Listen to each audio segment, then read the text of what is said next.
So the Supergirl trailer had a variety of reactions, and this was one of them I was suggested to respond to. I've been told to respond to JesterBell for quite a while, and I suppose we'll find out why in a moment. Hello everyone, female Frodo Baggins here, and can you guess my reaction to the latest Supergirl trailer? Probably something insane and out of touch with reality, but I'm open to being pleasantly surprised. I hate everything about this trailer, this concept. Yeah, I figured as such. She rambles on for quite a bit, so I'm just gonna skip ahead to when, points about the actual trailer are being made. But in the midst of all of that, my opinion is always that the main problem of why people don't go to movies anymore is the bad movies. We wouldn't be able to be on YouTube and have so many channels cover bad movies. I always say the problem is bad movies. Bad movies mean less people want to go to the theater. Okay, but this is a trailer, not a movie. I don't know why so many people on YouTube seem to think that they're time travelers all of a sudden, but when I try to explain why I think a movie is bad, I wait until, the actual movie is out, so I can actually watch the movie, because that's what you're supposed to use to support your claims. Not that I'd expect this person to understand that concept, considering she labeled everyone excited for the movie as bots.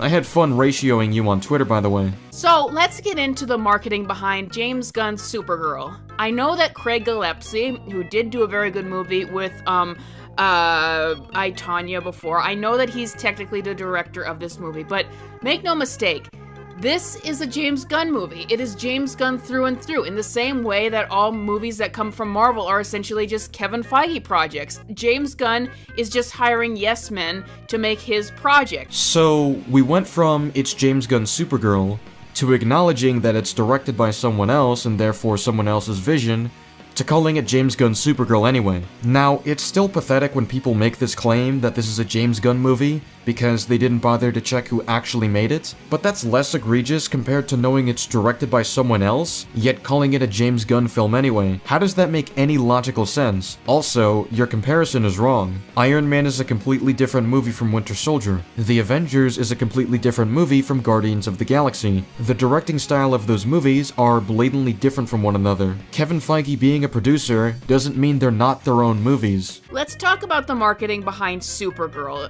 Supergirl was already said by James Gunn to be like Guardians. Oh, what a surprise. That's all the guy can ever make. James Gunn isn't making this movie, and the reason he compared it to Guardians of the Galaxy is because of it being a space adventure. James Gunn's The Suicide Squad is not a space adventure. I've only seen Season 1, but Peacemaker Season 1 is not a space adventure. Superman is not a space adventure. Now, feel free to tell me if Peacemaker Season 2 or Creature Commandos are space adventures, but I'm inclined to believe that they're not. And by the way, James Gunn didn't invent space adventures. Those kinds of movies have been made for years before his career even started. To add on, even if this was heavily similar to Guardians of the Galaxy, lacking originality doesn't inherently make it a bad movie. It isn't an inherent issue to be inspired by older works or to reference them in some capacity. So they put out this poster and this little GIF the other day advertising the teaser trailer, and the poster says, "Truth, justice, whatever." Wow, so edgy, James. You really got that edge there. It's almost as if they're using a variation to contrast Superman's character. It establishes that she has less of a grasp on her ideals than Superman does. Are character flaws bad to establish now? Because if she didn't have any character flaws, I'm betting people would go on about how she's a Mary Sue, like when it was popular to do that around the Star Wars sequel era. But when they do establish character flaws, that's just bad apparently. Now make no mistake, this is not to say that you can't criticize characters for overly lacking in flaws. I think that's valid to criticize. But to criticize the existence of character flaws is a betrayal of those standards people have claimed to believe in. Okay, before we get into it, before I go on a rant, okay, this is the problem with the premise of this movie and what we see in the trailer as well. It's advertising itself to being the cynical sister to the Superman movie. See, this is exactly what I'm talking about. There is no substantive criticism, it's just listing character flaws that she noticed in Supergirl. Do you know how stories operate? Do you know why they make characters flawed? Don't answer that. Like, it's supposed to be the answer to altruistic superheroes, that Supergirl is cynical and depressed and she's drinking. Nobody's saying that's the answer to altruistic superheroes. Depicting a character doesn't mean the movie is saying we should be like that character. And And I'm getting ahead of myself a little bit. In the trailer, she says, he believes in the good of people, and she believes in the truth, which is all people are just terrible and stuff like that. That's not the same statement, and I have no clue how you arrived at that conclusion. Just because you don't see the good in everyone doesn't mean you think everyone is bad. Superman may see the good in Lex Luthor, but Supergirl wouldn't. That doesn't mean she thinks everybody is Lex Luthor. You know, it's interesting how she makes this point about how bad movies are harming cinema, but what about bad reviewing of movies? Couldn't I just as easily argue that your inability to read basic messages is poisoning the perception of what's good or bad? If you're going to hold the standard to movies, why not hold yourself to that same standard? And at the very least, try to understand what the movie is even going for, even if you don't like it. And part of that involves waiting for the movie itself, instead of making baseless assumptions about the marketing. Here is the problem with that. Here's the problem with the tagline, truth, justice, whatever, is that if we were living in a time where we were getting a lot of altruistic characters, whether it was superheroes or just heroic characters in general, then yeah, it would make sense to do this movie. It would make sense to do a cynical take, a quote-unquote edgier take, at least edgier compared to the movies we've been given. But we never got the altruism first. The Superman movie is about the value of kindness for everyone, and everything Superman does is driven by altruism. His character arc is centered around the idea that your choices make you who you are, and Superman makes the most altruistic ones in the face of Luthor's cruelty. If we need to step outside of the Superman movie, the most recent Spider-Man movie challenges Miles to choose between saving his dad or the entire world, and he chooses to find a way to save both. The Spider-Man movie before that is focused on Peter giving supervillains second chances instead of sending them to die. The latest Batman movie is about Bruce learning to inspire hope over vengeance. Now I could go on about these recent entries, but I think the point is clear. We already have more altruistic heroes in recent media, despite what JesterBell claims. James Gunn's Superman felt like he did not want to make the movie. He didn't want to do Superman, and I will never forget that quote before he signed on to it that said that Superman was not a character that enticed him. Krypto was what he finally got to get himself to work on the project, because that's what they wanted him to do. So I got a bit curious and I decided to fact check this claim. James Gunn initially wasn't ready to commit to Superman because he was still feeling the trauma of his Marvel firing, and needed to take a step back to focus on what he wanted to do next. This wasn't about him not caring about Superman as a character. His ideas for the Suicide Squad simply arrived to him quicker, and he wanted to work on it once he was sure about its story. A later statement shows James Gunn saying that he was already trying to figure out which angle he wanted to go with Superman, since he was looking to make something that people haven't seen in a Superman movie. Krypto was mentioned alongside kaiju, robots, monsters, and magic as examples of elements James wanted to put in the Superman movie. He didn't make the Superman movie just because of Krypto. The Superman movie is like a speed run where there's barely any time to breathe. It never wants to stay with anything. Superman gets, put in prison early on in the film so that James Gunn can play around with characters like Mr. Terrific and Guy Gardner that he actually wants to play around with and do more silly antics and jokes and... Superman gets arrested 50 minutes into the movie and escapes around the 1 hour and 16 minute mark. He spends 26 minutes in prison. This is a small part of the movie, and we still get scenes with Superman in the prison, like when Lex's cruelty is on full display, or the escape scene that shows how impressive Superman is. But okay, James Gunn didn't care about Superman because he has other characters in the movie. Jokes that were considered edgy and dirty for a Marvel movie back in 2014 because James Gunn never left Guardians of the Galaxy. It was so clear he did not want to actually do Superman. You haven't shown a shred of evidence for this. And Superman's character development, is so shallow in the movie. It just does not feel actually sincere. It felt like James Gunn was just trying to create an answer for Zack Snyder and say, okay, I made a hopeful Superman. That's not the point of his character arc. The point of his character arc is about how your choices make you who you are, no matter where you come from. How is that an anti-Superman message? How does that prove that he doesn't care about the character and simply wants to go after Snyder's version? You just made that up. He spent barely any time on that character. There is not a lot of depth in the movie. He just did not want to do Superman. So for me, he didn't even do truth, justice, and the American way. He would never say that. So saying a slogan is what you need to clap at the movie? Can we make more substantive character criticism here? So to me, to now say, oh, this is the time where we're doing the alternate to that, we're doing the cynical version of Superman, we're doing the one that is grungy and edgy, and the trailer opens with a dog peeing on something. Ooh, isn't this gross and edgy? Like, it's like you never did the altruism and the wholesomeness of Superman in the first place. Your choices, Clark. That's what makes you who you are. I wake up every morning and despite not knowing what to do, I put one foot in front of the other and I try to make the best choices I can. Am I the only one who did the reading? He could not help himself with the first Superman, you know, whether he's joking about Superman harems or Guy Gardner's body count. Having jokes in the movie doesn't prove that Superman isn't altruistic. Make a real point rooted in reality. He could not let go of that part of himself for that movie. We never got the wholesome, altruistic Superman movie. And so when we go to Supergirl, it's like, this actually is not the answer. This is just like, there was a little curtain over the Superman movie, and now the curtain's off. That's what it is. They're not really opposite takes. It's just Supergirl is the movie that James Gunn actually wants to produce, whereas Superman, he was barely masking himself. That's the only difference here. That is genuinely insane. If you wanted to make the Supergirl movie so bad and didn't want to make the Superman movie, then why did he direct Superman and not Supergirl?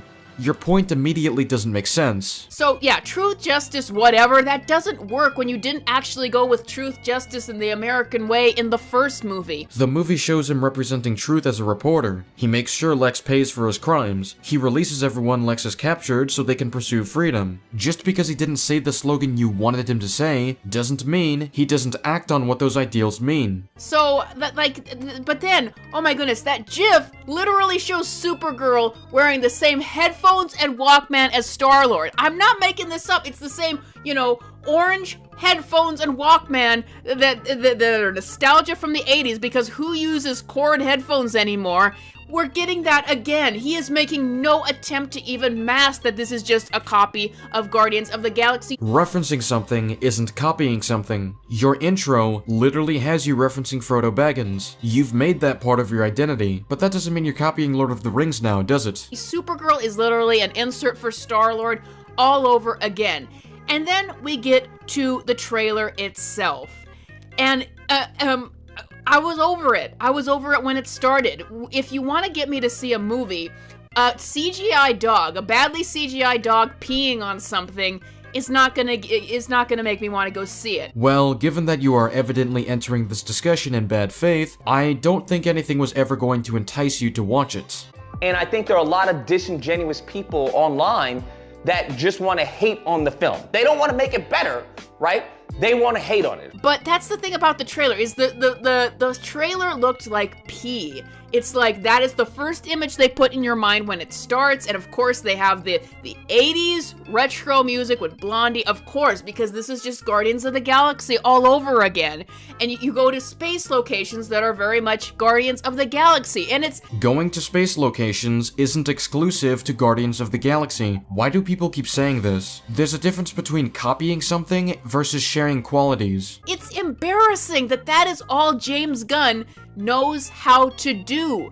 But yeah, you set the tone here, and it's just, everything has just a yellow pee filter over it, and there's drinking and depression and cynicism, and it's like, yeah, that's exactly what audiences want to see today. Your definition of a pee filter is simply utilizing warmer colors. This is not a compelling argument. That's not to say you can't criticize the color grading at all, but simply calling it piss isn't an argument. Simply listing down ideas within the story isn't an argument either. You seem to be struggling to make a real argument against the trailer. Once again, if this was an answer to, like, overly optimistic superhero movies, then that would be one thing, but it's not. Like, why does this need to be an answer to certain superhero movies? I engage with stories because they have stories to tell, not because it has to respond to other movies out there. If I really wanted to look at a response to a movie, I'd look for a movie review. We've already had so many cynical characters. Okay, we've also had so many altruistic characters. What's your point? Tell me why these character qualities are bad for stories. We've already had so many superhero movies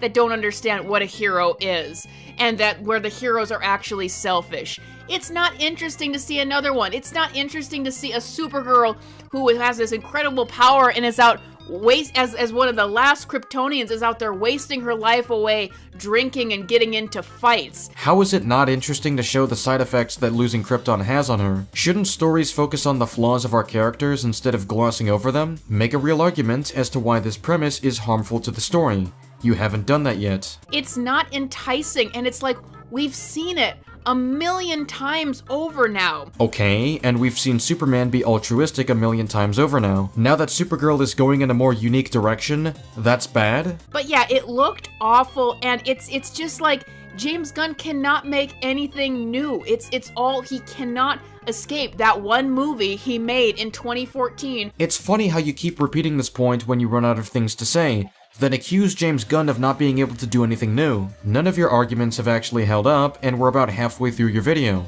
The clock is ticking. With the 80s retro music and a space setting. 80s music and being in space are broad elements. You can have very different movies in spite of these similarities. I wouldn't even say the Guardians movies are copying each other, since they all tell largely different stories and capture these characters at different stages in their lives. But you have this childish perspective on movies where you see similar elements and call it the same. That was trying to be the edgy answer to the other Marvel movies. And that's the problem, is James Gunn's version of edgy is what it was to be edgy compared to a Marvel movie back in 2014, because he's never evolved since then. Because, you know, when Guardians of the Galaxy came out, it was different. It was a risk. It was edgy for a Marvel movie. Not edgy for a movie in general. It just went a little further with the dirty humor and the swearing than a regular Marvel movie, which were just for families, would be at the time. Guardians was still family movies, though. So it's like, this guy is not nearly as edgy as he thinks he is. It's just, he's just stuck in over 10 years ago right now about what would have been considered a bit more cynical and edgy back then. Why does any of this matter? A movie doesn't have to be edgy to be good. A movie simply needs to function on its own and succeed at what it's aiming for, assuming that its premise isn't flawed. So when I look at this film, I think, well, the visuals make me think of Black Adam because of all the yellow that you're treated to. I'm not interested in any of the premise because I've seen it a million times before, with the humor and with the cynicism and all that from James Gunn. Humor is not a premise. Cynicism is a character trait, not a premise for a story. Can you make a real argument instead of this regurgitated garbage? And it's like, it's so cliched at this point to do a cynical take on superheroes, and that's all James Gunn can do. But here's the thing. James Gunn is the biggest hack, I think, in Hollywood. I'm gonna go that far, because we keep talking that everything he makes is just Guardians of the Galaxy. He made Guardians of the Galaxy 3 times with 3 movies. Then he made the Suicide Squad, which was Guardians of the Galaxy.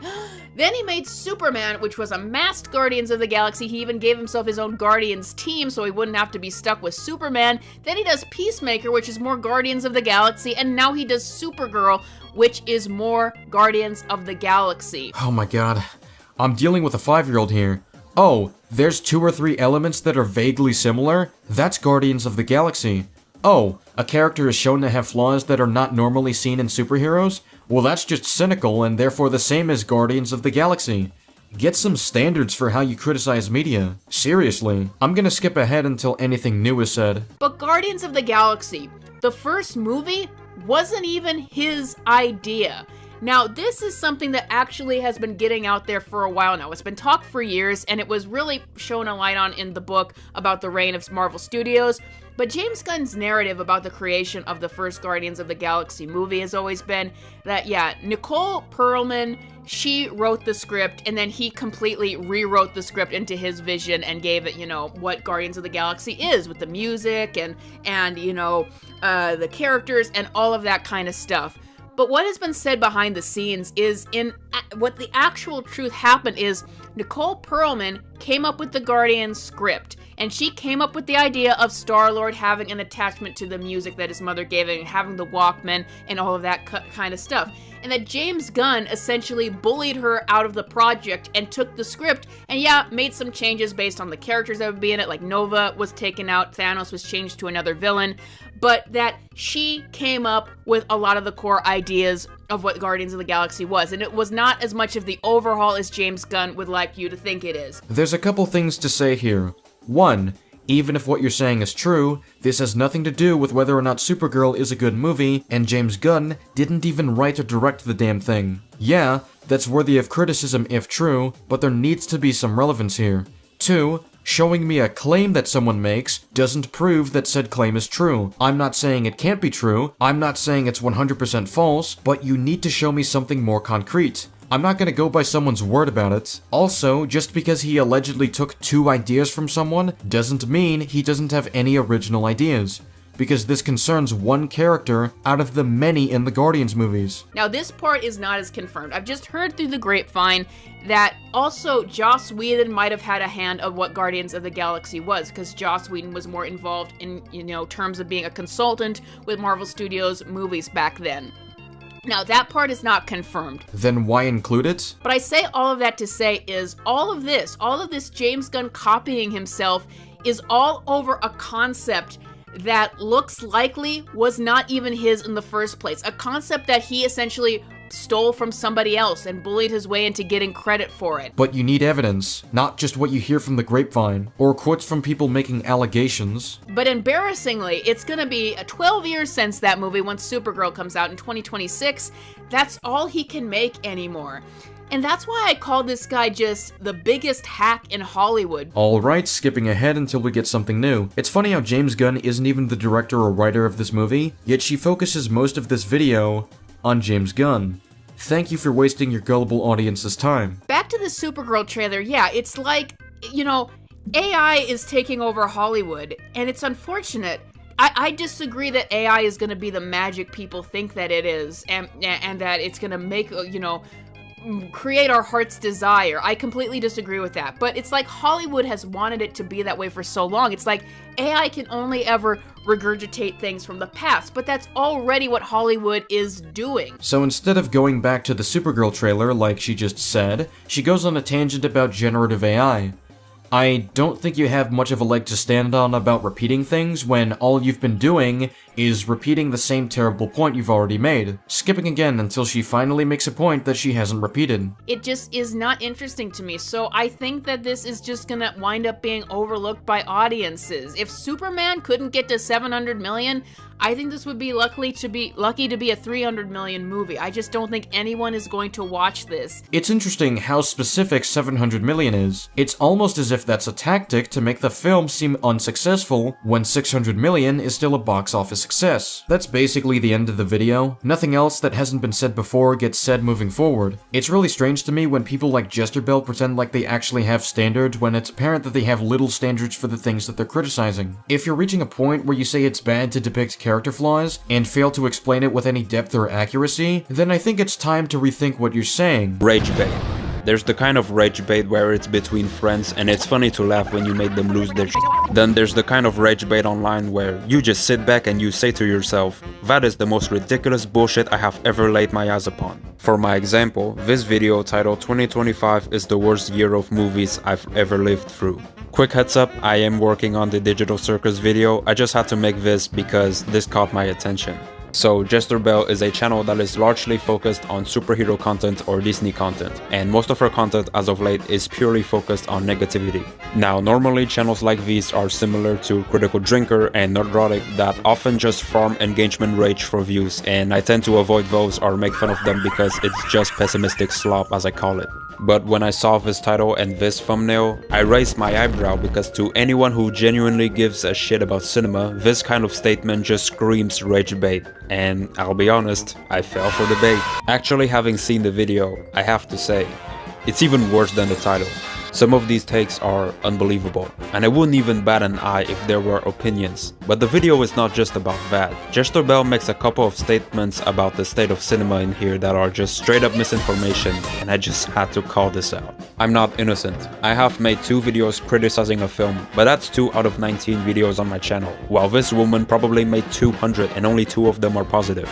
I also want to mention out of the way that I'm not a cinephile. I'm a casual movie enjoyer. I don't watch 30 or 40 new releases a year. I only choose to see movies I'm really interested in, and occasionally check out a couple of films that might seem more challenging for me. But even films that got really good buzz or word of mouth, I just wait for streaming or I just skip it. So with all of that knowledge, I'm gonna approach this video being critical, sometimes sarcastic, but not mean-spirited. I thought it would be a good time to just express what I've been feeling this year reviewing movies. You mean reviewing only massive blockbuster IP-driven movies and not really movies in general, but okay. 2025 is the worst year for movies and movie watching that I have ever experienced in my life. So we're just gonna ignore 2020. Tighten up! What? There's still some negative space back there! In fact, I find it quite amusing, telling me to play nice. All of the movies shown here are bad, yes, but fun fact, you could choose to just not watch them or just watch anything else better that came out this month, even if you're only interested in big blockbuster tentpole films. Why spend money to watch movies that look like dog shit from the trailers anyway?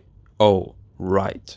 And each year, there would always be something for me. Not to say that there weren't years that disappointed in the past, but there would always be something. 2023, the year of the strikes, that had stuff like Oppenheimer, for example. Or 2024 had Dune Part 2, even though I think aspects of that film disappoint, but it had Dune Part 2 and The Wild Robot, a movie that I absolutely love. This tells me a lot about how open-minded you are about films if you can only mention those each year, but I won't comment too much on that for now. Sometimes, and I just learned not to listen to this, sometimes I get people like, you only give negative reviews towards movies, and it's like... I mean, they're not wrong. Well, that's because there has not been a single movie in the theaters this year that I've enjoyed. What the f*** was the point of your F1 review then? Now, I want to give a caveat to that. I know that people bring up that a lot of people loved Sinners and Weapons. There are much more well-received mainstream films this year other than just Weapons and Sinners. I have a little bit of a line in terms of like what I'm going to watch in the theaters. Sinners and Weapons, there were a couple things in it that I thought I don't want to see that in the theater. What couple of things do you feel like you don't want to see in Sinners specifically? You want to at least elaborate a bit on that? But this year, there's been nothing for me in the theater. You skipped reviewing 90% of good and well-received films that came out this year, and a lot of them were mainstream movies, but sure, I'll roll with the rhetoric that all of them were not your thing. It's not even that there hasn't been a movie that I've particularly liked in the theaters this year. It's then just the magnitude of how bad the big tentpole films that were supposedly these big tentpole films have been. Seems to be the only type of movies you care about. In that case, why not just name the title Worst Year of Big Tentpole Movies I've Ever Lived Through? This year kicked off with Captain America: Brave New World. No, this year kicked off with Companion, Better Man, and Dog Man, and these are all mainstream movies produced by big-name studios that came out in January. And I'm even skipping on a couple. One of them, Better Man, was a massive box office disaster. But let's not use box office as a metric to determine a film's quality for a moment. I know, what a crazy concept, right? Better Man was a very good musical biopic that stands out from other films of the same genre by having an unique energy to it, incredible dance sequences, and an interesting twist of turning the star into a CGI monkey that actually works when you watch the film. Does the film's failure at the box office mean that the movie is terrible? No, it simply means that audiences prefer what's safe and generic instead of movies that take risk, and nobody outside of the UK gives a shit about Robbie Williams. I personally really enjoyed this film, and I don't even listen to Robbie Williams music. Rock DJ is a banger though. We then got Companion, a solid thriller that I'm not going to give away anything because the marketing unfortunately spoils the twist of the film. If you're interested, I recommend you to check it out and go in blind. And we also got Dogman, a very fun and enjoyable DreamWorks animated film that also features surprisingly mature themes about abandonment issues and father and son relationships. Both of these films did decently at the box office given their budget, with Dogman topping them all. But since you did not mention these films at all, I'll just go with the previous rhetoric that they were probably not your thing. Now we're moving closer to Captain America: Brave New World's release date. There was Paddington in Peru that came out before, had a big success, and you also never mentioned it. Which begs the question, why the f*** did you sleep on a Paddington film? Do you even care about cinema? And Snow White. Snow White came out in March. So let's go to that specific month and see what were the notable titles that came out. We had Mickey 17, Novocaine, Black Bag, and Looney Tunes The Day the Earth Blew Up, which is really good and underrated by the way. For those who love animation, I suggest you guys check it out. At least 2 of these films are mainstream. Are all of these films box office darlings? Not really. Are they solid, ranging to really good films quality-wise? Yeah. Are they all better than Snow White? Hell yeah. But let's assume that JesterBell haven't seen any of these because either she hasn't heard of them or it's not her thing. The problem here is, you know that Snow White is going to be bad. The trailers look awful. You have 5 options, and yet you choose to spend money to watch the movie you know is going to be bad anyway, when you could challenge yourself and watch something not made by Disney for once, and probably have a good time in the end, or just stay home and don't watch anything at all. I don't know, sounds like you're just making yourself miserable. And later, the Minecraft movie, It is a mid movie, but you know what else came out in April that wasn't mid? Sinners. Alright, you don't care about it. Then there's still The Accountant 2 and Drop, both well received. And you're not gonna tell me that you don't have time for them because you certainly have time to churn out the same negative content daily. Also, with a title like this, one would think that you wouldn't narrow movie watching to just theater experiences. Most films that release in April are available on VOD or streaming at this point. That's how I and probably other people caught one of these when it's occasionally movie night at home where everyone just wants to chill. So I'm just gonna assume once again that you either haven't heard of them or did, but ignore them because these films are not your thing. Like,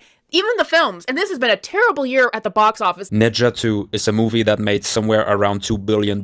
Box office doesn't just limit to Hollywood. Are you just pulling stuff out of your ass? Like, there was recently an article that came out that said the October box office this year is the lowest it's been in 27 years. Homegirl is jumping straight from April to October. Does this year have a terrible October month in terms of box office? Yes, it does. But let's not completely forget that way back in April, Sinners was a huge box office hit as an original film. Just because you don't care about Sinners doesn't mean that you should ignore its success, especially when the topic has shifted from movie opinions to box office. Another thing, one of the factors as to why the box office is so low this October is because it's spooky season, and the only mainstream horror film that came out this month was The Black Phone 2, which did well at the box office. It really seems that you very deliberately ignore more indie films or even relatively mainstream films that are not related to big well-known IPs. And you only search for articles that satisfy your pessimistic viewpoint. If you're going to jump to facts now, then, I don't know, do better research. It is insane how bad the box office has been. But even the movies that have done well at the box office, it's like the Minecraft movie. Just awful. And then Lilo and Stitch live action that completely changed the ending and the point of that film. That's the highest grossing film of this year. That's a nice argument, Senator. Why don't you back it up with a source? My source is that I made it the fuck up. Live action Lilo and Stitch, in fact, has some very bad reputation around it, at least online, because average moviegoers in real life seem to enjoy remakes regardless of quality, unless they're irredeemable dog shit. I haven't seen that film because I don't want to support soulless remakes of great animated films. And shocker, I choose to not see a film that I know is going to suck and that I won't enjoy. The film made $1 billion at the box office, so it's not like Disney needs my money anyway. But since you're complaining about bad films again, let's put box office to the side and see what else came out during May. Thunderbolts, Mission Impossible 8, Final Destination Bloodlines, Bring Her Back, The Phoenician Scheme, newest Wes Anderson joint. All of these films, again, are pretty well liked. In fact, Thunderbolts, while not a masterpiece, was such a solid return to form for the MCU that even the critical drinker's own audience clowns on him for his take. Yeah, we're starting to see things through. Even the films that they said were better. Fantastic Four, I do not think is a good movie. It failed the Fantastic Four again. Tell me about it. I would have respected your opinion if your takes weren't so abysmal and nonsensical, in the sense that you already have your talking points ready and predetermined hate before the movie even came out. Hell, Critical Stinker thought this movie was decent, and he wouldn't stop bitching about Disney. Hell, Critical Drinker made more positive reviews praising good films this year than you did. When you make over 5 or 6 videos being negative about a movie before its release based on articles about the film that ended being inaccurate to the final product, you lose credibility once you eventually review the film. I'll just play a clip of Jeremy Johns to reiterate this point. And the rest of this dishonest shit just feels like rage bait. Stop trying to rage bait YouTubers. And YouTubers, stop taking the bait. Superman, I think, is even worse than Fantastic Four. I think that Superman is an absolutely terrible film, even as the Superman fans were trying to defend it. Tell me about it. Also, since you're comfortable in your own negativity-driven bubble, as for me, I cannot begin to describe the amount of Instagram reels I came across for an entire month about Superman and how people are appreciating kindness and optimism again thanks to this movie. How many views and likes are your Superman videos getting? Again, the hyperbole is insane. It's just like everything this year has been a disaster. Again, with the hyperbole. Because you said this statement without specifying box office or tentpole blockbuster films, it makes your argument dumber than it already is. You're talking as if you're making an objective point. And one of the films that I was actually looking forward to because the trailers look good was Tron Ares. And then we all know how that turned out. Plenty of movies that came out before the release of Tron Ares. Oh right, it's not your thing. It's just been insane, like how nearly every single tentpole blockbuster that isn't horror has just become this disaster of quality this year. Just watch better movies? There are actually comments that rightfully ratioed you for these bullshit takes. I have never lived through a year where there just hasn't been one movie in theaters that I've actually liked. What in the motherfucking fuck? How could it get any fucking worse than that? I know I liked K-Pop Demon Hunters, but that was streaming on Netflix, and even though I liked K-Pop Demon Hunters, I think it's a great movie. So streaming does count as a movie experience. Cool. Curious to see what else you're going to discuss about. Oh, that's the only one. All of this time, the media has been blaming other things on the box office and all of that. It's been blaming things like COVID, and it finally started to get around to blaming the strikes for a lot of this that we are seeing now. There are many other reasons, such as the economy, increase in ticket prices, streaming becoming gradually dominant, conditioning people to just wait until a movie comes out on streaming instead of going to theaters. Most people prioritizing going to theaters for movies that feel like events rather than mid-budget movies unless they're horror. Cinema is not slowly dying because movies in general have gotten worse. Good movies get made every year, bad movies get made every year. This year simply has less good blockbuster movies quality-wise. And the average person would simply tell you that they are being more careful with how to spend their money because of the current economy, not because every movie has been a disaster. This time, this article finally acknowledged, hey guys, a lot of these films that have been coming out haven't been resonating with audiences, which I guess is a nice way of saying they're trash and audiences don't like them. I'm confused. Do you want to talk about your personal movie experience, or are you just gonna pick random articles that talk about a couple of movies that did not resonate with audiences because it's convenient for you? Also, it says October titles, not most movies of the year, even though technically that's true, but then you would apply that for almost every year ever. It's insane to me that you're trying to make things sound worse than they are, as you put on a screenshot from the article that specifically says October movies this year aren't doing well with audiences. There aren't a lot of films out there that resonate with audiences, and I want to just say, like, on Disney's angle. Yeah, makes sense. I mean, that's almost all you ever talk about when it comes to movies. Tron Ares is another movie that adheres to the same kind of pattern where it was going to be a male character from the original franchise is gone and the girl boss takes over, and Tron Ares did not have girl boss in the slightest. I'm not saying Greta Lee's character was well written, but not once in the movie did she ever belittle the male characters around her. She literally spends a good chunk of the ending being trapped and eventually saved by Ares. Did we even watch the same movie? What the f are you yapping about? Why the fuck you lying? Now I, like many others, would have preferred a direct sequel to Tron Legacy. But I'm pretty sure this movie failed less because of girl boss and more because the lead is an alleged predator. Like, these movies feel like they would have come out in maybe 2016, but we're in 2025, almost 2026. Like, it is insane. I was looking forward to Tron Ares, but it didn't even occur to me that, yeah, that film would be with the same mindset of Disney and how they've been making films for years now, too. Ever heard the concept of expanding your movie taste beyond Disney and blockbusters? I thought that we were just going to have Brave New World and Snow White and then we'd be done with it. We've been moving on, but no. Yeah, some people moved on from just watching Disney and have interest in other films. Not you, though. So, yeah, the reason why films are so bad this year... Big tentpole IP blockbusters. The reason why films are so bad this year is a combination of, one, the strikes, and that's why there's far less films releasing this year. It's been an empty schedule. Okay, this is the point where I can tell she's just word vomiting and saying baseless claims without proper research. And this to me is the most disingenuous kind of film discourse where you try to sell to anyone watching your video that every movie is terrible when not only you seem to focus on only big studio films but also primarily the bad ones. And you're not even honest about how limited your taste in film is. This is what I mean about this feeling like rage bait. You could have saved 18 minutes if you were just honest and said, yeah, this year of movies sucks for me specifically because there are no huge blockbuster IP movies that I've enjoyed and I don't really care about anything else less mainstream that came out because I don't want to expand my movie taste. I wouldn't even have made a video on this because there are in fact people who admit to having a very narrowed specific movie taste and are fine with it and move on without complaining online when there hasn't been a movie for them lately. For anyone who even has a mild interest and passion for movies without bias, they would know you're bullshitting, which is why I'm calling this out. I think that Disney, when they have these people behind the scenes... Take a shot every time she mentions Disney. And I also think AI has some stuff to do with it. I guarantee that Disney especially has been using AI in their projects. That is true, and it sucks, which is why I won't even watch their Moana live-action remake. But I'm sure you'll watch it because you are allergic to good movies that aren't blockbusters. But I would say the main cause, apart from the strikes, is just the complete out of touchness of the people behind the scenes, and that they just do not have writers and people working on these films with ideas and vision that actually reflects what a lot of people in real life want to see. Films do not limit to Disney, you're just regurgitating the same points over and over again.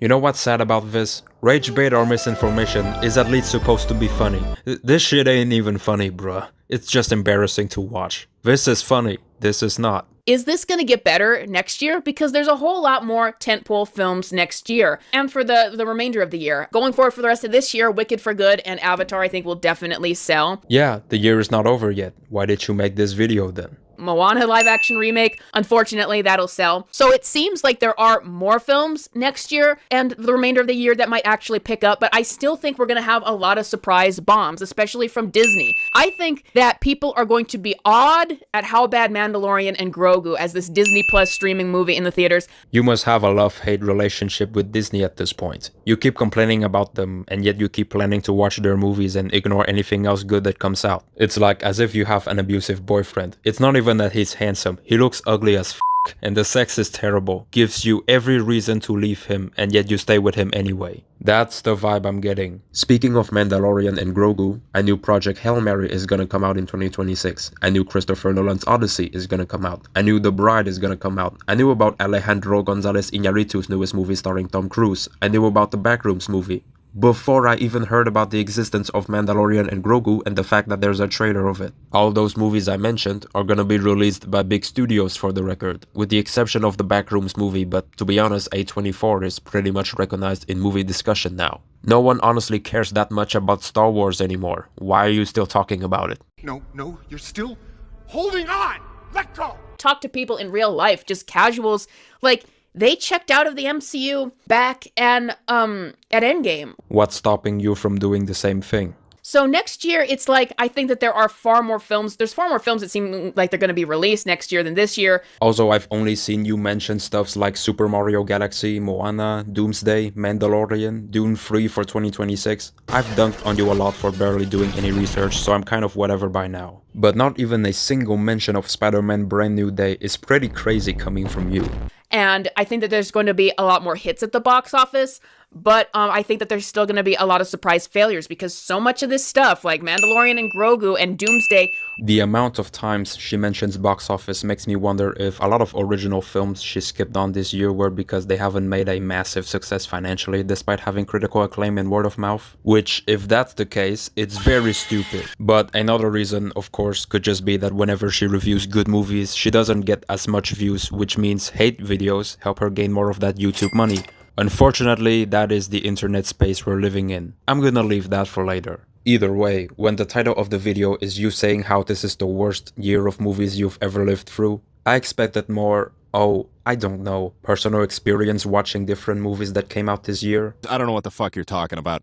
I've been wondering that about the upcoming Zootopia 2 because, and right now, they're saying pre-sales for Zootopia 2 do not look good. Cool. I'm still patiently waiting for when you explain further why this year of movies is terrible for you without depending on box office, numbers, or anything Disney related. It just seems like there's just a whole lot left in the arsenal of Hollywood. It's just so much more sludge that are reflective of different decision-making of the past. That sludge is Disney and IP movies, JesterBell, which is not the entirety of Hollywood or movies all across the world. If your excuse is that you only watch those type of films, then just say it openly. That we're still in the era where all that we're watching is sequels and remakes and franchise films.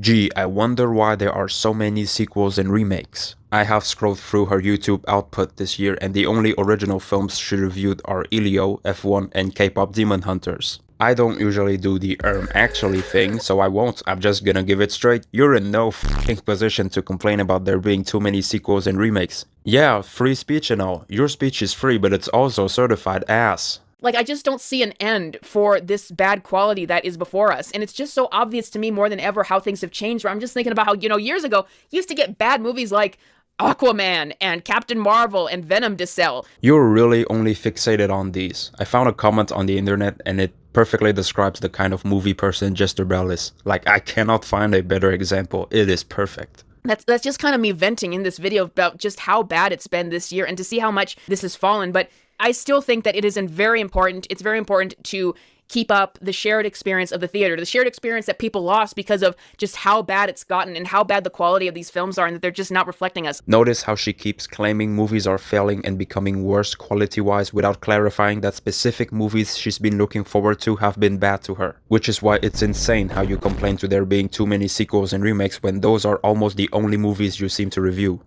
Editing Vincent here. I did notice that she kept saying these movies, so it's clear that she's only focusing on blockbuster IPs. But that doesn't make most of her takes any less nonsensical, since multiple times in the video she talks as if she speaks for everyone when in reality she only speaks for herself and her cultivated audience. It has been proven time and time again that the majority of average moviegoers will choose to see something familiar, safe, and popular regardless of quality instead of something new. If people didn't like bad or mediocre movies, then Minions, Lion King 2019, and the Minecraft movie wouldn't have made a shit ton of money. Your takes are so easily debunkable because the lack of research and insight is astounding. I tip my hat to you, lady. I am genuinely impressed. Right now, I'm not seeing a huge shift around Hollywood and their quality getting any better. And it seems whenever they make an announcement of like things are going to get better, we don't actually see that. We just see more of the same. And so while next year I'm glad that there are more films that might bring it in at the box office and keep theaters alive, why not hope for movies that do better at the box office to be good movies too? Just saying. I'm just not trusting Hollywood yet. It's like, how long is it going to take you to actually realize what you need to do? And what you need to do is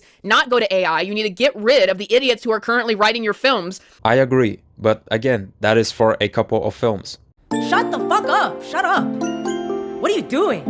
I have to go right now. I'm getting calls. I have to catch a flight. Plenty of movies from big studios still have good writers. They just don't happen to work on the big blockbuster IP movies that you're only interested in watching. Get rid of the idiots who are currently writing your films that are antithetical to what the audience actually wants to see, and you need to get new creatives who can actually make good works and are actually in touch with people. Hollywood has been listening to audiences, which is why we're getting all these remakes and sequels, like Does She Know? Money sells. Audiences pay the most for these movies, so we're getting more of them. And I'm sure you know a thing or two about making the same kind of content because it gets you money, don't you? I just don't know when Disney is ever going to realize that, and I am just nervous next year, even as I'm seeing more films that I'm interested and curious about seeing. I mean, Spider-Man Brand New Day, that is definitely going to be a big film at the box office. Oh, cool. You do remember Spider-Man Wait, you're more concerned about its box office than it being a good movie? Like, I just don't know how many more films there are out there that are infected with this sludge. Regurgitating the same points again, that sludge is mostly Disney. As powerful as the mouse is, he does not represent the entirety of Hollywood. And yes, I've seen your recent posts defending your takes, and trust me, it is just as bad and embarrassing as this video. More on that later. And how many more films we have to get through before we get anything decent. So maybe next year hopefully will be a more mixed bag than this year, but I just wanted to get that off my chest. If you see me just do a negative review after negative review for movies this year, it's because it really has been this bad. 2025 is the worst year for quality I have ever experienced at the movies, and it just breaks my heart to see how far things have fallen. Watch good movies. It's really that simple. It's not like I'm even telling you to watch some obscure Russian black and white movie about two homeless brain-rotted Americans trapped in Mexico telling the cartel, "Bad muchacho, no Taco Bell for you," and now find themselves in deep shit with a 3-hour runtime. Big studios outside of Disney always put out films of quality with mainstream appeal that simply don't happen to be massive blockbusters all the time. All it really takes is an open mind, which from what I've seen of your YouTube content, and especially from the most recent posts you've made, it's obvious that you don't have an open mind, and it's worse that you're not honest about it, which devalues most of your takes about how movies have gotten worse. That's pretty much the end of the video. There's parts where she talks about her project to make her own film, or more like proof of concept, which is sweet, and for once, it's cool that she'll actually do something she's passionate and genuine about rather than this. Before wrapping this video up and giving my overall thoughts, I think it'd be fair to share my own experience with movies this year. It's not like I even went to see 20 movies this year in theaters, but if streaming and physical media do count, then it'd be a bit more than 20. There's been some weird ones, there's been some real stinkers. I avoid most of the bad ones because I'd rather spend my time doing anything else. Other than that, I've really enjoyed most of the films I've seen this year. One battle after another, probably my favorite of the year. My very first time watching a Paul Thomas Anderson film too, which led to me watching Boogie Nights not long after, and I can tell you, with only 2 movies I've seen from him, this guy kind of f***ing rules. Great film. So many memorable moments, scenes that just keep replaying in my head. best second act of any movie I've seen this year. I was so locked in. There's a weirdly amazing little drop in this movie. Benicio del Toro as Sensei is probably my favorite side character of a movie this year. He's such a standout. There's this car chase at the end of the movie, and the way it's filmed, it's like waves just going up and down the hills, just incredible stuff. Did take a bit of a moment for me to lock in the movie at first. That's not to say the first act was boring at all, but once DiCaprio got that phone call, I was fully engaged. Sinners, awesome movie that blends different elements very well. It's also f***ing sexy. The vampire stuff is obviously very cool, but the music, man, it was so good. This scene could have felt out of place, but it ended up being my favorite scene of the entire movie. Watching this in a theater was amazing. Even if I'm curious to see what Black Panther 3 is gonna be like, I'm very interested to see what other original works Ryan Coogler can cook. F1, I got to see this with a friend who's actually very into this sport, so his enthusiasm during the whole thing really helped my experience. It was pretty contagious. But I had a great time as well. All the racing scenes were exhilarating. It's like the perfect testosterone summer dad movie. The Naked Gun remake. Best movie of the year? No. Funniest movie of the year? Yeah, like I mentioned in the Smurfs video, I laughed my ass off in the theater watching this with my friend, and the people around us were also dying. There's like a joke every minute, it's great. I left the cinema with a big smile on my face after seeing that. Bring Her Back might be the best horror movie of the year for me. It's from Raka Raka. Their McDonald's parodies are hilarious. Not necessarily a movie I would rewatch ever, but it's not one I'll forget. There are disturbing things in this movie that will stay stuck in my head for a long time. I also appreciate that it doesn't try explaining everything to you, it just gives you enough puzzle pieces and lets you connect the dots, and I like that. Weapons, I caught it later on streaming and saw it with my brother. Very solid thriller. It's more of a thriller than a horror film to me, though it does have some pretty creepy moments. It also has a very unique story structure for a horror/thriller film too. Oh, I almost completely forgot. Roofman. I saw this like very recently. I looked at the poster at first and thought it'd just be a light-hearted comedy with Channing Tatum. But no, it's a very heartfelt dramedy about this robber who's a really nice man but has to do some bad things to get money. So one day he got out of prison and secretly lives in a Toys R Us for weeks. Shockingly good movie that's gonna get you in the feels, cause it got me. The dialogues are incredibly down to earth and natural too, and I always love that in a movie. There are still plenty of other films that I didn't think was great, but still good and enjoyable. Thunderbolts, Fantastic Four, and Superman I find to be very solid superhero films. Black Bag was a decent spy thriller, though it does ask a lot of your patience. Novocaine is a very fun action flick. Looney Tunes The Day the Earth Blew Up and The Bad Guys 2, probably my two favorite animated films so far this year. Despite the really strange ending, I really enjoyed 28 Years Later. Mickey 17 was also a decent sci-fi flick that I've seen, though I'm surprised how much people seem to dislike this movie online. To be fair, the only other Bong Joon-ho film I've seen is Snowpiercer, and I enjoyed that one, so maybe my standards are lower for his films, but I really thought it was decent. And there are still plenty of 2025 films that I'm looking forward to watching before next year. So really, in my opinion, I thought this was a good year for movies. For animated films, I'm not sure. I personally haven't seen The Flow of 2025 yet because that was probably my favorite animated film of last year, if not my favorite movie of last year, period. But like, this was a good year for movies, man. Now I'll debunk her recent post, which is just her refusing to listen to advices and making excuses to continue what she's doing, especially when the comments who are suggesting her to watch more movies aren't even that rude, so this post already comes off as very defensive on first look.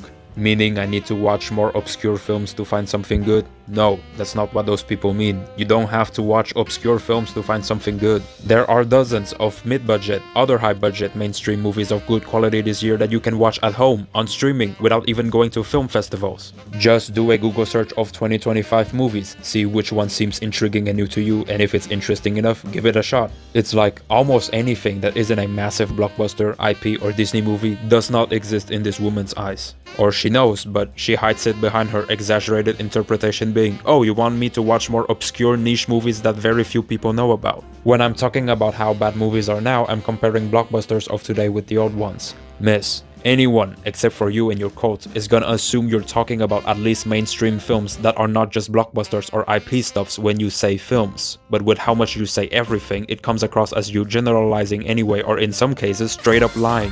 Factually, Hollywood used to release more high quality original movies for the mainstream as well. Okay, cool. I'm waiting for your opinion on original films of 2025. After all, you reviewed the blockbusters, so you must have reviewed mainstream original films too, right? Oh, not really. Okay. This shit is way too obvious. 1. She's saying this fact to hide the fact that she does not actually care about original films but will never admit it. Or 2, according to her mindset, because the big Hollywood blockbusters have been bad lately, she automatically thinks it must mean that the other smaller original mainstream Hollywood films must be bad too, which is just as dumb. And I really want to hammer this point home. There is nothing inherently wrong with being only or mostly interested in blockbuster and IP movies. Some people have a very specific taste and don't really bother expanding it. The big difference is that a lot of these people are aware of this and own that fact. Like, yeah, I'm only interested in those movies regardless if they're bad or not. While JesterBell is not honest at all. So not only is she narrow-minded, but she keeps making these baseless claims as an excuse to keep selling a false narrative. Maybe just stick to talking about superheroes and Disney stuffs and leave the topic of Hollywood and films in general to the side. You have barely seen any original film this year. If you did, you would have at least talked about them in some capacity. Watching Elio does not mean you've seen enough original films this year to tell they're factually worse quality-wise than before. Stop claiming shit to people that aren't true. Either that or just be honest. I'm not even gonna bother quoting the next part. Now, I've never been to a film festival myself. We don't have those in my country. Even if we did, I don't feel like I'm enough of a movie fan to actually attend one. But again, the way JesterBell phrased this here sounds like generalization and just straight up misinformation. You have to actually have tried watching an indie film, whether it be in theaters, streaming, pirating, whatever the format it is, to go claim that you haven't seen anything interesting, which I'm sure you haven't. And referring to people who watch these films as snobs who pretend like they're superior sound kind of mildly condescending. I guess by that logic, Sean Chandler and Cody Leach are pretentious snobs because they usually go to film festivals and talk about it in their videos. 2 perfectly reliable YouTube movie reviewers, something you're not, who do have a mostly mainstream taste in movies judging from most of their YouTube content. Shocker, JesterBell, a lot of people go to film festivals because they love films. Even if your intention wasn't to mean that everyone who goes to film festivals and recommends indie films are snobs, the way you phrase most things sound like hyperbole all the time, and if I interpret it that way, it's on you. Also, on the topic of original films, don't even bring up box office to the discussion because it really does not indicate a film's quality. Lilo & Stitch live action made $1 billion and you shat on that thing. How many times are you gonna contradict yourself? Also, calling almost every movie that comes out a slop is funny of you when 90% of your YouTube content is outrage shit, repetitive talking points, bringing up the acolytes in the big 2025 when every Star Wars fan and their grandma have moved on and forgot about it for views and money. Let's think for a moment. It's not so different from the exact things you criticize big studios for, isn't it? Same slop after same slop for that dough. Alright, with all of that said, I think it's really obvious what she's doing on her channel. Most of it is just rage bait. Honestly, if she ever comes across my video, I hope she actually sits through the end and hear what I have to say and takes a bit of consideration. This is a one and done thing for me. Unless she has another completely outrageous take again, then maybe. But other than that, if she ever makes a response, I won't even bother responding back.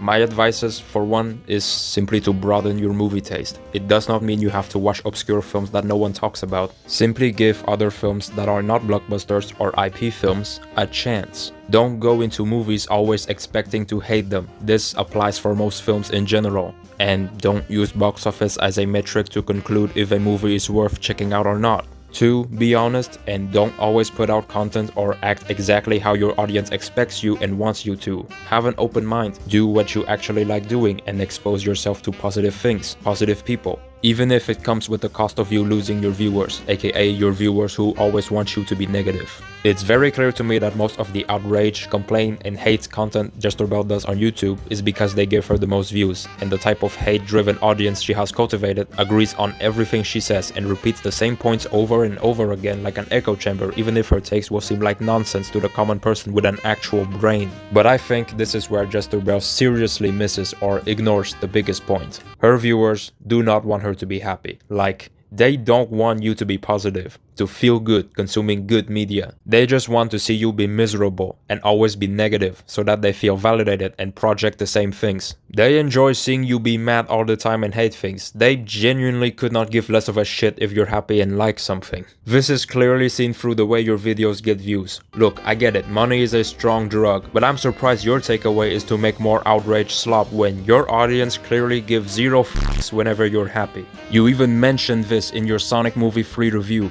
Hello and welcome to another video where JesterBell proves that she likes something, only for that video to get no views on YouTube because people don't actually want to watch videos about people liking things, only for people to then accuse me of only ever making videos about things that I hate. That's just the currency that it is on YouTube. You're aware of this, and it's surprising to me that your takeaway is not, oh, so these people actually don't give a shit when I'm happy and talk about things I like or when I make a short film. I only get views if I put myself through misery and talk about stuffs I clearly don't like because that's what my viewers mostly care about. Wow, you guys are kind of assholes. Like, almost everything you do on YouTube is within such an unhealthy f***ing mindset and a terrible way to approach and engage with media too. And there are people who have caught this out with way more elaborated takes than I have. And guys, I just want a good movie. That's all I want, and I just want to see these characters done right. You could have fooled me, dildo. Your channel doesn't scream, I want things to succeed. Instead, you look like a giant red flag. I mean, I can't understand why people would even click on these horrible thumbnails other than lonely incels looking for a woman to echo anti-woke talking points. Heck, you uploaded a video titled Fantastic Four is Ruined a whole month before it released. It's probably the best superhero film I've seen all year, but the problem is the bar is in hell, as they say, completely. This is what I mean about the loud minority. It's these people claiming these movies are bad when, by all accounts, every film she just named has been well received by its audience. Superman, Thunderbolts, and Brave New World were all liked by the general audience. The movie that everyone keeps saying is where the MCU died? Yeah, all these movies have a higher audience score with the exception of Brave New World. How is the bar in hell when these movies are right next to Endgame?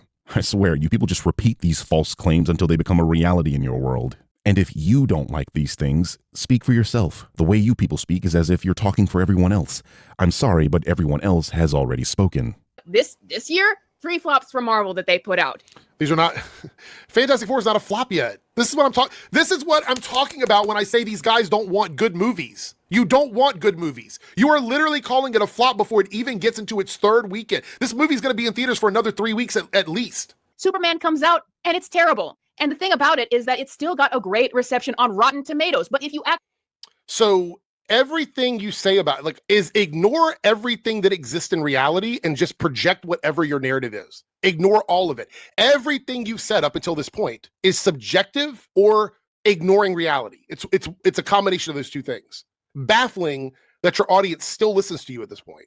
There's this weird time this year where, honestly, if I wasn't doing this channel, I would barely have seen any movies in the theater because there's nothing for me. And but that's a great point. I haven't seen. The only movies that I see in the theater are re-releases of old ones that I like or the ones she drags me to review because they're so bad.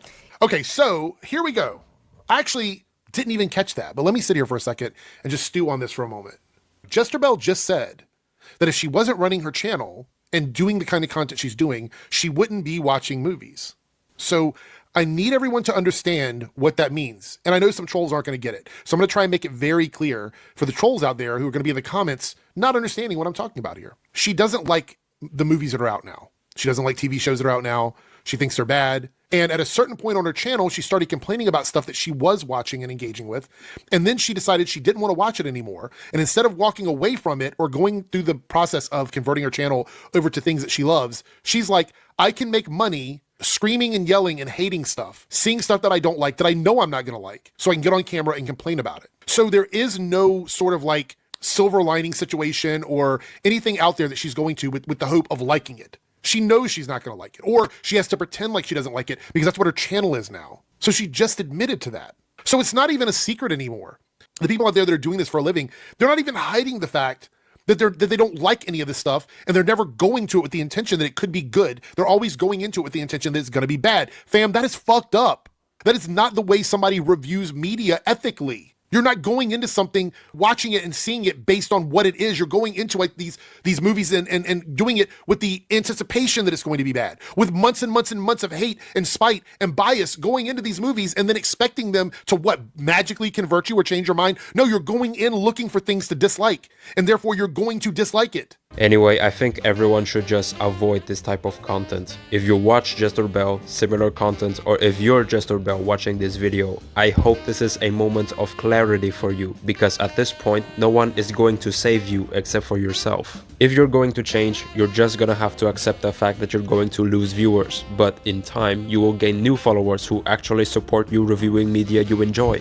Or maybe, just maybe, it's okay to enjoy some blockbusters and at the same time recognize that it has flaws and talk about it without acting as if it's a disgrace to cinema. The garbage is for both of us. The garbage is for both of us. I know, it's for both of us. It's for both of us. The garbage is for both of us. Not saying you can't crap on Hollywood and their films. I mean, they've made some really terrible decisions, and I have a bone to pick with NBC Universal, personally. But in this era where negativity is so dominant and invasive online, for every 100 videos talking about how bad Snow White is, there's only 2 or 3 videos talking about how good Roofman is. And I feel like we should normalize celebrating and praising great new films when it has merit, regardless of views.